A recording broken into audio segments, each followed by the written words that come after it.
Friends, ಎಲ್ಲರಿಗೂ ನಮಸ್ತೆ. ಹಾಗೆ ಟ್ಯಾರೋ ಲೈಫಿಗೆ ನಿಮ್ಮೆಲ್ಲರಿಗೂ ಸ್ವಾಗತ.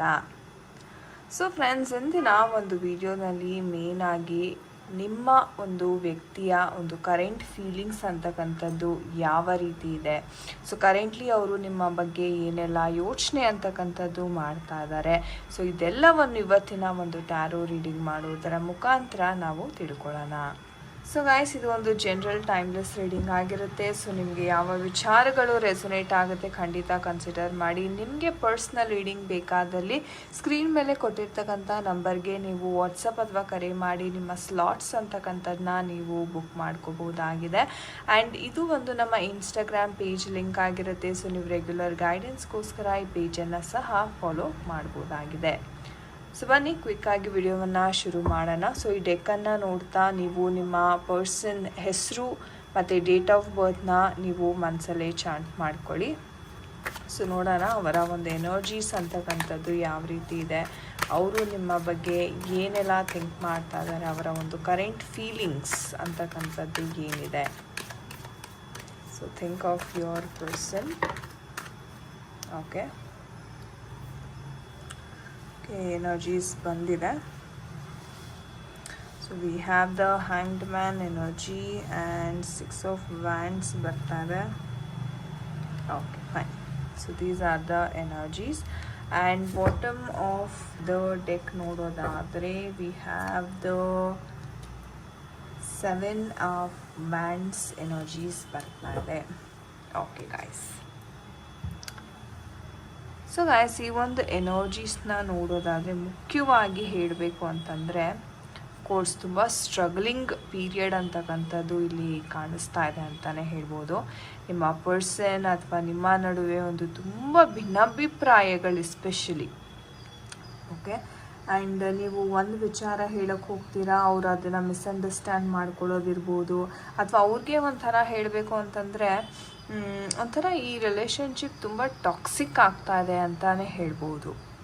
ಅಂದರೆ ಮುಂಚೆ ಹೇಗೆ ನಿಮ್ಮ ಒಂದು ನಡುವೆ ನಂಬಿಕೆ, ಒಂದು ವಿಶ್ವಾಸ, ಒಂದು ಗೌರವ, ಓಕೆ, ಪರಸ್ಪರ ಏನು ಆ ಒಂದು ಅಂಡರ್ಸ್ಟ್ಯಾಂಡಿಂಗ್ ಇತ್ತು ಅದು ಇಲ್ಲಿ ಕಮ್ಮಿ ಆಗಿದೆ ಅಂತಲೇ ಹೇಳ್ಬೋದು. ಅಂದರೆ ಒಂದು ರೀತಿ ಹೇಳಬೇಕಂದ್ರೆ ಅನುಮಾನಗಳಂತಕ್ಕಂಥದ್ದು ಜಾಸ್ತಿ ಆಗಿದೆ ಗಾಯ್ಸ್. ಅದು ನನಗೆ ಇಲ್ಲಿ ತುಂಬ ಕ್ಲಿಯರಾಗಿ ಕಾಣಿಸ್ತಾ ಇರೋವಂಥ ವಿಚಾರ.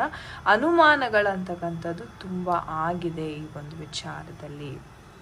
ಸೊ ಅವರ ಒಂದು ಕರೆಂಟ್ ಭಾವನೆಗಳಂತಕ್ಕಂಥದ್ದು ನೋಡೋದಾದರೆ, ಕರೆಂಟ್ಲಿ ನಿಮ್ಮ ಪರ್ಸನ್ ಸ್ವಲ್ಪ ಕನ್ಫ್ಯೂಸ್ಡ್ ಆಗಿದ್ದಾರೆ ಅಂತಲೇ ಹೇಳ್ಬೋದು. ಒಂದು ರೀತಿ ಅವ್ರಿಗೆ ಏನು ಮಾಡಬೇಕು ಅಂತ ತೋಚ್ತಾ ಇಲ್ಲ. ಎಲ್ಲೋ ಒಂದು ಕಡೆ ಕೆಲವೊಂದು ಪ್ಲ್ಯಾನಿಂಗ್ಸನ್ನು ಮಾಡ್ತಾ ಇದ್ದಾರೆ. ಓಕೆ, ನಾನು ಈ ಥರ ಶೇರ್ ಮಾಡಬೇಕು ಭಾವನೆಗಳು ನಿಮ್ಮ ಜೊತೆ, ಅಥವಾ ನಿಮ್ಮ ಒಟ್ಟಿಗೆ ಮಾತಾಡಬೇಕು, ಅಥವಾ ಕೆಲವೊಂದು ವಿಚಾರಗಳನ್ನು ನಾನು ಕ್ಲಿಯರ್ ಮಾಡ್ಕೋಬೇಕು ಅನ್ನೋ ಒಂದು ಭಾವನೆ ಅಂತಕ್ಕಂಥದ್ದು ಅವರಲ್ಲಿ ಮೂಡ್ತಾ ಇದೆ ಅಂತ ಹೇಳ್ಬೋದು. ಇವ್ರಿಗೆ ಚೆನ್ನಾಗಿ ಗೊತ್ತಿದೆ ನೀವು ಎಷ್ಟು ಎಫರ್ಟ್ಸ್ ಹಾಕಿದ್ದೀರಾ, ನೀವು ನಿಮ್ಮ ಕಡೆಯಿಂದ ಎಷ್ಟು ಒಂದು ಬ್ಯಾಲೆನ್ಸ್ ಮಾಡಲಿಕ್ಕೆ, ಅಥವಾ ಇವರೇ ತಪ್ಪು ಮಾಡಿದ್ರೂ ನೀವೇ ಸಾರಿ ಕೇಳಿ ಎಲ್ಲವನ್ನು ಲೈಕ್ ತುಂಬ ಬ್ಯಾಲೆನ್ಸ್ ಮಾಡೋಕ್ಕೆ ನೀವು ಟ್ರೈ ಮಾಡಿದರೆ ಅವ್ರಿಗೆ ಬಟ್ ಏನಂದರೆ ಅವ್ರಿಗೆ ರಿಯಲೈಸೇಷನ್ ಅಂತಕ್ಕಂಥದ್ದು ಆಗ್ತಾ ಇರಲಿಲ್ಲ. ಬಟ್ ಈ ಒಂದು ಜಗಳ ಅಂತಕ್ಕಂಥದ್ದು ನಡೆದ ನಂತರ ಅವರ ಮನಸ್ಸಿಗೆ ಬರ್ತಾ ಇರ್ತಕ್ಕಂಥ ವಿಚಾರ ಏನಪ್ಪ ಅಂದರೆ, ಇಲ್ಲ ಬಹುಶಃ ನಾನೇ ತಪ್ಪು ಮಾಡಿದ್ದೀನಿ, ಬಹುಶಃ ನಾನೇ ಸರಿ ಇಲ್ವೇನೋ ಅನ್ನೋ ಒಂದು ರಿಯಲೈಸೇಷನ್ಗೆ ಬರ್ತಾ ಇದ್ದಾರೆ ನಿಮ್ಮ ವ್ಯಕ್ತಿ. ಅಫ್ಕೋರ್ಸ್ ನಿಮ್ಮ ವ್ಯಕ್ತಿಗೆ ತುಂಬ ಒಂದು ಈಗೋ ಅಂತಕ್ಕಂಥದ್ದು ಬಹಳಷ್ಟು ಇದೆ ಅಂತಲೇ ಹೇಳ್ಬೋದು. ಅಟ್ ದ ಸೇಮ್ ಟೈಮ್ ಏನಪ್ಪ ಅಂದರೆ ತುಂಬ ಮ್ಯಾನಿಪ್ಯುಲೇಟ್ ಮಾಡ್ತಾರೆ. ಅಂದರೆ ಇವ್ರಿಗೆ ಹೇಗೆ ಬೇಕೋ ಆ ಥರ ಸಿಚುವೇಶನನ್ನು ಬದಲಾಯಿಸ್ಕೊಳ್ತಕ್ಕಂತಹ ಒಂದು ಸಾಮರ್ಥ್ಯ ಹೊಂದಿರತಕ್ಕಂಥವ್ರು ಇವರು. ಅಂದರೆ ಇವ್ರಿಗೇನು ಬೇಕೋ ಅದೇ ಇವ್ರಿಗೆ ಆಗಬೇಕು, ಅಂದರೆ ಅದೇ ರೀತಿ ನಡ್ಕೊಂಡು ಹೋಗಬೇಕು. ಇಲ್ಲ ಅಂತಂದರೆ ಇವರು ತುಂಬ ಸಿಟ್ಟಿಗೆ ಇರ್ತಕ್ಕಂಥದ್ದು ಅಥವಾ ಕೋಪ ಮಾಡ್ಕೊಳ್ತಕ್ಕಂಥದ್ದು ಈ ಥರ ಒಂದು, ಅಂದರೆ ಏನಪ್ಪ ಅಂದರೆ ನಾನು ಗೆಲ್ಲಬೇಕು, ನನ್ನ ಸ್ವಾರ್ಥ ಗೆಲ್ಲಬೇಕು ಅನ್ನೋ ಒಂದು ಹಠ ವಿಪರೀತ ಇದೆ. ಆದರೆ ಕೆಲವೊಮ್ಮೆ ಏನಾಗುತ್ತೆ, ಇವರ ಒಂದು ನೆಗೆಟಿವ್ ಆ್ಯಟಿಟ್ಯೂಡ್ ಇರ್ಬೋದು, ಅಥವಾ ಇವರೇನು ನಿರ್ಧಾರಗಳನ್ನು ಮಾಡ್ತಾ ಬರ್ತಾರಲ್ಲ, ಆ ಒಂದು ನಿರ್ಧಾರಗಳಿಂದ ತುಂಬ ಸಮಸ್ಯೆಗೆ ಸಿಕ್ಕಾಕೊಳ್ತಕ್ಕಂಥದ್ದು. ಓಕೆ, ಅಂದರೆ ಎಲ್ಲ ಭಾರವನ್ನು ತಮ್ಮ ಭುಜದ ಮೇಲೆ ಹೊತ್ತು ಇವರು ಜೀವನವನ್ನು ಸಾಗಿಸ್ತಕ್ಕಂಥದ್ದು. ಕಾರಣ ಇಷ್ಟೇ, ಇವರ ಒಂದು ನೆಗೆಟಿವಿಟಿ ಆಗಿರ್ಬೋದು, ಇವರ ಒಂದು ಬಿಹೇವಿಯರ್, ಒಂದು ಆ್ಯಟಿಟ್ಯೂಡ್, ಎಲ್ಲನೂ ನನ್ನ ಪರವಾಗಿ ಆಗಬೇಕು, ಎಲ್ಲನೂ ನನಗೆ ಸಿಗಬೇಕು ಅನ್ನೋ ಒಂದು ಆ್ಯಟಿಟ್ಯೂಡ್ ಇದೆಯಲ್ಲ, ಅದೇ ಇವ್ರಿಗೆ ಮುಳುವಾಗಿದೆ ಅಂತಲೇ ಹೇಳ್ಬೋದು. ಸೊ ಒಟ್ಟಾರೆ ಹೇಳಬೇಕು ಅಂತಂದರೆ, ಇವರು ಏನು ತಪ್ಪು ಮಾಡ್ತಿದ್ದಾರೆ, ಅಥವಾ ಸೆಲ್ಫ್ ರೆಸ್ಪೆಕ್ಟು, ನಾನು, ನನ್ನದು ಅಂತಕ್ಕಂಥದ್ದು ಏನು ಇವರ ಒಂದು ಮನಸ್ಸಿನಲ್ಲಿ ನಡೀತಾ ಇದೆ, ಆ ಈಗೋ ಅಂತಕ್ಕಂಥದ್ದು ನಿಧಾನಕ್ಕೆ ಕರಗ್ತಾ ಇದೆ. ಓಕೆ, ಆ್ಯಂಡ್ ಅಫ್ಕೋರ್ಸ್ ಇವಾಗ ಯಾವ ಥರ ಆಗಿದೆ ಅವರ ಪರಿಸ್ಥಿತಿ ಅಂತಂದರೆ, ಒಂಥರ ದಾರಿನೇ ತೋಚ್ತಾ ಇಲ್ಲ ಆ ವ್ಯಕ್ತಿಗೆ. ಓಕೆ, ನಾನು ಹಠ, ನಾನು ಈಗೋ ಗೆಲ್ಲಬೇಕು ಅನ್ನೋ ಒಂದು ಮೈಂಡಲ್ಲಿ ತುಂಬ ಸ್ಟ್ರಾಂಗ್ ಆಗಿ ಅದು ಕೂತಿದೆ. ಬಟ್ ನಮ್ಮ ಸುತ್ತ ಏನು ಜನ ಇರ್ತಾರೆ, ಯಾವಾಗಲೂ ನಾವು ಹೇಳ್ದಂಗೆ ಕೇಳಬೇಕು ಅಂತ ಏನೂ ರೂಲ್ಸ್ ಇಲ್ಲ ಅಲ್ವಾ. ಕೆಲವೊಮ್ಮೆ ಕೇಳ್ತಾರೆ, ಅವ್ರಿಗೆ ಅವಶ್ಯಕತೆ ಇರುತ್ತೆ, ಹಾಗಾಗಿ ನಿಮ್ಮ ಮಾತನ್ನು ಕೇಳಬೇಕಾಗಿರ್ತಕ್ಕಂಥ ಪರಿಸ್ಥಿತಿ ಇರುತ್ತೆ, ಫೈನ್, ಕೇಳ್ತಾರೆ. ಬಟ್ ಪ್ರತಿ ಸರಿನೂ ನಂದೇ ಆಗಬೇಕು, ನಂದೇ ನಡಿಬೇಕು ಅಂತ ಒಂದು ಮೆಂಟ್ಯಾಲಿಟಿ ಅಥವಾ ಒಂದು ಥಾಟ್ ಪ್ರಾಸೆಸ್ನ ಇಟ್ಕೊಂಡ್ರೆ ಯಾರೇ ಆಗಿರ್ಬೋದು ಸಪೋರ್ಟ್ ಮಾಡೋದಿಲ್ಲ. At some point of time ಅವರು ಆ ಒಂದು ಯೋಚನೆನ ಬಿಟ್ಟು ಇವರು ಸಹ ಕಾಂಪ್ರಮೈಸ್ ಆಗಲೇಬೇಕಾಗತ್ತೆ. ಸೊ ಇದು ಪರಿಸ್ಥಿತಿ. ಆದರೆ ಆ ಒಂದು ಪರಿಸ್ಥಿತಿನಲ್ಲೂ ಇವರು ಇಲ್ಲ, ನಾನೇ ಗೆಲ್ಲಬೇಕು, ನನ್ನ ಹಠಾನೇ ಸಾಧಿಸ್ಬೇಕು, ಇಲ್ಲಿ ನಾನೇ ಎಲ್ಲ ಅನ್ನೋ ಒಂದು ಹಠಮಾಗಿ ಅದು ಕೂತ್ಕೊಂಡ್ರೆ ಮಾತ್ರ ತುಂಬಾ ಇವರು ಅನುಭವಿಸ್ಬೇಕಾಗುತ್ತೆ. ಅಥವಾ ಆ ಕಾರ್ಮಿಕ್ ಎಫೆಕ್ಟ್ ಅಂತಕ್ಕಂಥದ್ದು, ಅಂದರೆ ತಿದ್ಕೊಳ್ಳೋಕ್ಕೆ ಯೂನಿವರ್ಸ್ ತುಂಬ ಅವಕಾಶಗಳನ್ನು ಖಂಡಿತವಾಗ್ಲೂ ಕೊಡುತ್ತೆ, ಹೌದಾ.